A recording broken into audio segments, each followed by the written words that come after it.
Hello guys, இன்னைக்கு October 10th Bigg Boss third promo தாங்க release பண்ணியிருக்காங்க. ப்ரோமோவில் பார்த்தீங்கன்னா பார்வதி நம்ம வாட்டர்மெலன் ஸ்டார் தாங்க. இந்த பார்வதி இன்னும் அந்த புலம்புல நிறுத்தலைங்க, இன்னும் புலம்பிகிட்டு இருக்காங்க.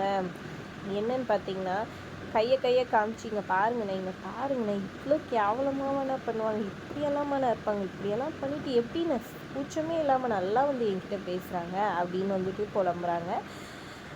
எப்படின்னு எப்படியெல்லாம் இருக்கிறாங்க, வந்துட்டு எதுவுமே தெரியாத மாதிரி சாப்பிட்றியான்னு வேறு கேட்குறாங்கண்ணே அப்படின்னு சொல்கிறாங்க. இங்கே பார்த்தீங்கன்னா கெமிக்கு ஜூம் வைக்கிறாங்க. என்னடி சாப்பிட்டியான்னு ஒரு கேட்குறது, சாப்பிடுன்னு சொன்னது ஒரு குத்தமா அப்படின்ற மாதிரி தான் இருக்குது. அதை பார்க்கும்போது அதையே சொல்லி புலம்பிட்டு இருக்காங்க. சபரி வராரு நடுவில், சபரிக்கிட்டேயும் காமிச்சு அதே புலம்புறாங்க.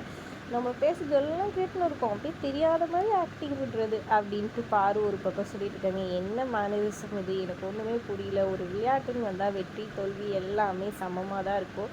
நம்ம ஜெயிச்சா எந்த அளவுக்கு சந்தோஷப்பட்டோமோ, தோத்துட்டாலும் அதே மாதிரி அதே ஒரு மனநிலையோடு ஏற்றுக்கணும் அப்படின்றது தான் வந்துட்டு கான்செப்ட். ஆனால் இந்த பார்வதி வந்துட்டு கொஞ்சம் கூட தோல்வியை ஏற்றுக்க மனசு இல்லாமல் இவ்வளோ தூரம் பேசுகிறாங்க. ஒருவேளை அதே போட்டியில் அவங்க ஜெயிச்சிருந்தாங்கன்னா இவ்வளோ தூரம் அவங்க அதை பற்றி பேசியே இருக்க மாட்டாங்க.